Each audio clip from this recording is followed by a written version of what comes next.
Yeah, the Greeks were the original woke. They were the original woke people. All right, they founded wokeism. The Greeks founded wokeism. Straight up, the Greeks were the first. The Greeks were the first wokeists. Yeah, Kratos, holding power. The Greeks were the original woke people. They were ahead of their time. I think they gave more rights to women or something like that. I mean, supposedly, probably in a very limited way. Totally on the pride side. The Greeks were hardcore pride guys. They were totally pride, weren't they? I mean, really, if they were alive, if the ancient Greeks were alive today, they'd be swinging the pride flag. Socrates, Aristotle, weren't they all on the pride boat? They were all on the Sodom boat. So they were totally in pride, right? Pride all the way. They were raising the pride fist. The Spartans, hardcore woke. I mean, did you guys see the film? Did you guys see the film 300? I hated that movie. That is one of the worst films I've ever seen. Women had zero rights. Well, when I was in 6th grade, I had a teacher that said the Greeks were the first feminists. Boy lovers. I mean, they were pederasts. Yeah, they were sickos. Complete sickos. That's why the Serbian... Oh, that's another Serbian word that I know. Peder. That's why that word exists, by the way. Yeah, in Serbia, they don't say... they don't use the alphabet words like we do in America. They say peder. We all know... If you're Serbian, you know what that word means. It wasn't the same democracy. It wasn't. You're right. Spartans gave rights to women. Oh, the Spartans were the woke guys. They were the woke people. The Spartans were the original wokest. Oh, and the Spartans, they were totally in favor for abortion. They were pro-choice. They were pro-choice. The Spartans were they were pro-choice. They believed in pride. And listen, in ancient Sparta, every month was Pride Month. Every month was Pride Month. And nowadays you have this whole, I don't know how new this is. I think it's recent because I never saw this stuff growing up. But now I notice you have these historians who say things like, well, actually the Greeks were not as Sodom inclined as people believe they were. Listen, I remember studying this stuff when I was in high school. And the stuff that I read was pretty horrific. I mean, it was Pride all the way. Every month was Pride Month. Every month was Pride Month. Oh, if you see the film 300, the beginning... This is one of the reasons why I hated that movie. Ahmadinejad wrote an essay against the film 300. I was totally in support for Ahmadinejad when I was in high school. Yeah, I saw the film when I was in high school. I said, man, Ahmadinejad, he's totally right.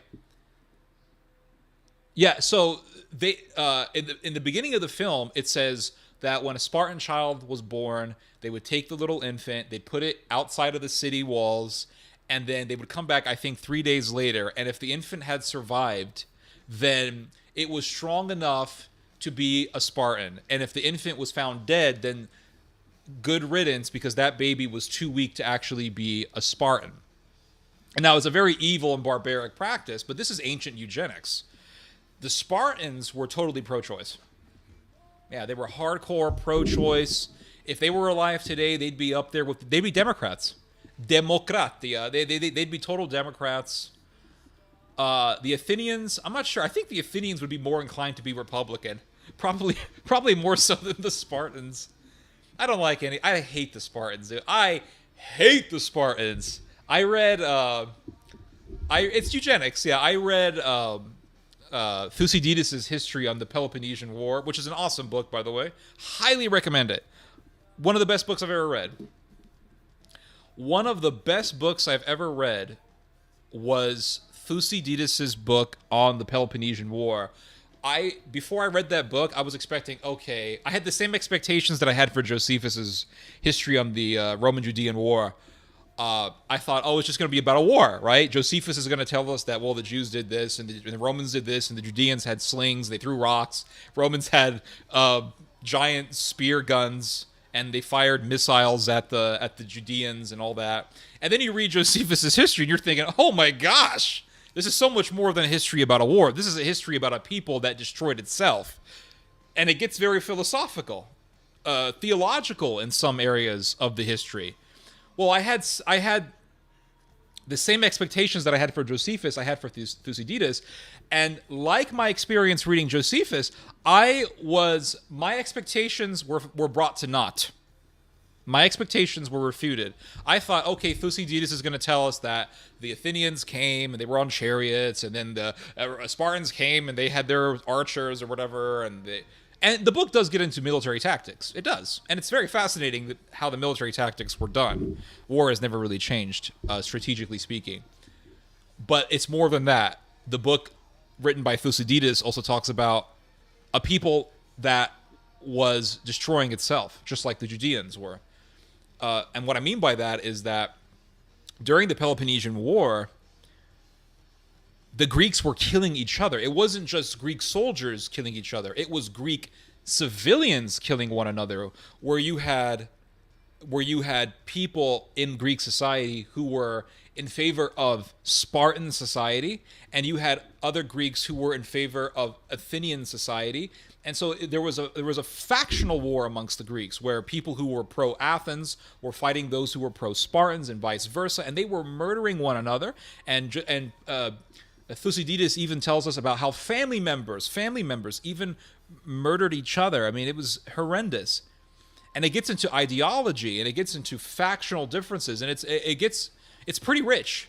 And it really makes you wonder about today's times and how, well, when you read this history, it makes you wonder, what's going to happen?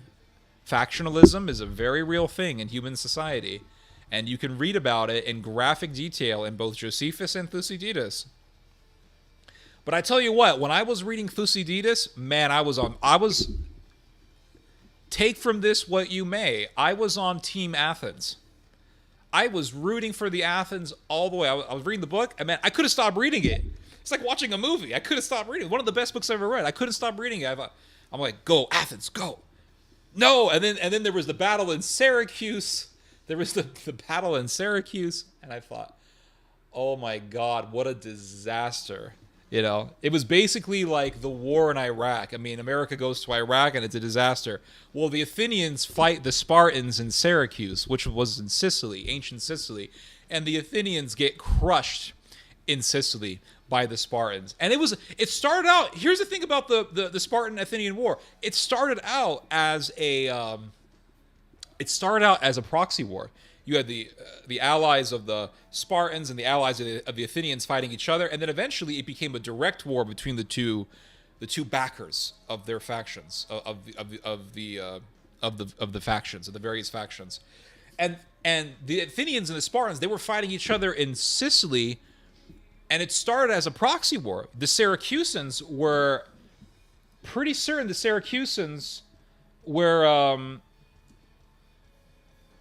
were a Spartan ally. The Syracusans enlisted the aid of a general from Sparta.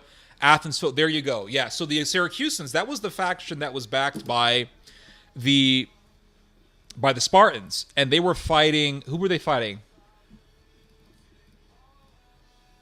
Syracuse battle. Spartans. I don't remember what it was.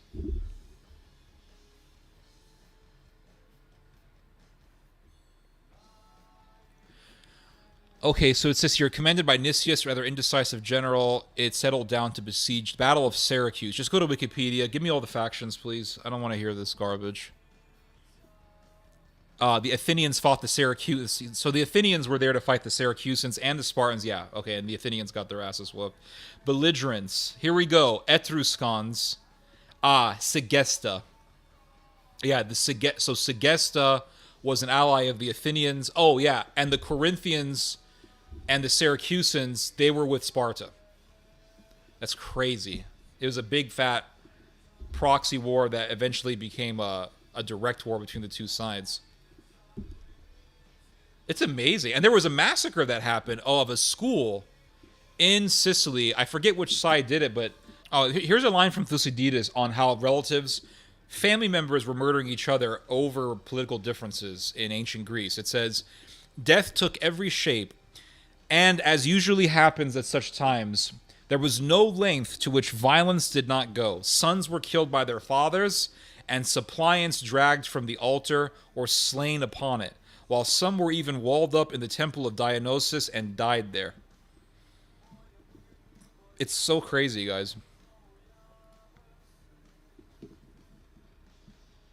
Oh, okay, so here it is. Here's the massacre that happened in the school. So a bunch of children were murdered, just like the Russian kids were murdered in the Dagestani massacre back in the 1990s. Was in the 90s or early 2000s? I don't remember. But look it up. Massacre of Russian school children by Dagestani terrorists. It was a horrendous massacre. Hundreds of people were killed. But anyway, it says here, in 413 BC, during the Peloponnesian War, a brand of Thracian mercenaries... they were fighting for Athens. So the proxy of the Athenians went into...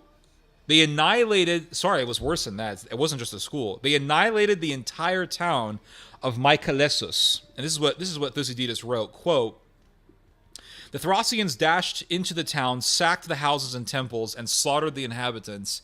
They spared neither old nor young, but cut down, one after another, all whom they met, the women and children, the very beasts of burden, and every living thing which they saw. For the Thracians, when they dare, can be as bloody as the worst barbarians.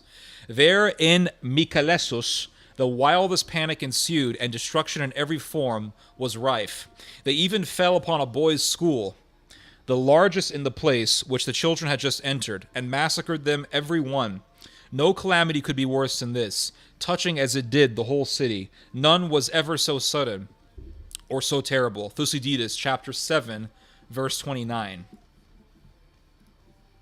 It's crazy. Syracusans were descendants, okay. Let me check something here. How many people we got watching this stream? 17 people. Not bad, guys. Not bad. What do we got here? I'll read your guys' comments.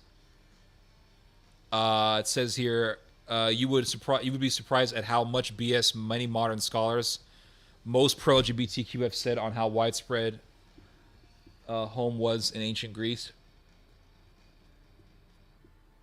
Well, from what I've read, I'm not talking about modern historians. Okay, I'm talking about from what I've read in the writings of ancient Greeks and ancient Greeks. It was pretty rife. It was pretty rife. Barbaric, absolutely. Vierko Simic says Spartans were awful slave owners. That's right. Yeah, they were slave owners, tyrants, the whole thing. They don't mention that in 300. 300 was complete garbage. If I had to guess, it was some kind of a proper... I think the movie 300 was propaganda. I think it was propaganda to say that the West is superior and the East is inferior. Look at these barbaric Iranians. And remember, that film came out at a time when Iran was on the headlines and everybody hated Iran. I mean, Iran is still in the headlines. But in those days, there was a lot of talk about how Iran is today's Hitler, and it's Hitler, and Ahmadinejad is Hitler, and everyone was Hitler, right? Hitler is basically the Satan in the mythological founding of America. So, if you want to make someone look bad, you just say he's like Hitler. Now, if you can prove that someone is like Hitler, then by all means make the comparison. I don't have an issue with comparing people to Hitler as long as the comparison is accurate and fair. But they were saying Ahmadinejad was Hitler and Iran was the Third Reich. And Iran is not the Third Reich, all right? Iran is not invading Poland anytime soon. Iran is a regional power in the Middle East, and I don't think it can ever really go beyond that. That's it. Whereas Germany was a power that really expanded far and wide. But anyway, yeah, that film came out at a time when everybody was bashing Iran. So the film was good propaganda. Look, the West with its Athenian, or not Athenian because these were the Spartans, but the West with its Greek philosophy of freedom and with its philosophy of civility was fighting against this war over civilizations against Iran, and the Iranians were barbarians, and this was a triumph of the West. And believe it or not, there are people, especially in the whole Samuel Huntington school of thought, that talk like this. This is a masterclass on history because it goes deep into the human soul. Absolutely, yeah. You can see this with Thucydides. what did Greeks think about the Renaissance when the Latins started talking about their ancient gods and traditions? Well, there were Greeks who were for it. There was the Greek philosopher, I forgot his name, who was for paganism. What was his name? Greek philosopher who wanted to revive paganism. He came from Constantinople. What was his name? Not Julian the Apostate.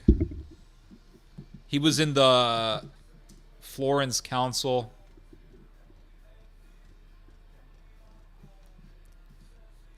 It's amazing. Google. God, Google, you suck. Here we go. Gemistos Plethon. So Gemistos Plethon was a Greek scholar who wanted to revive paganism. He hated Christianity. And the thing about Plethon was that he not only hated Christianity, he also hated Islam.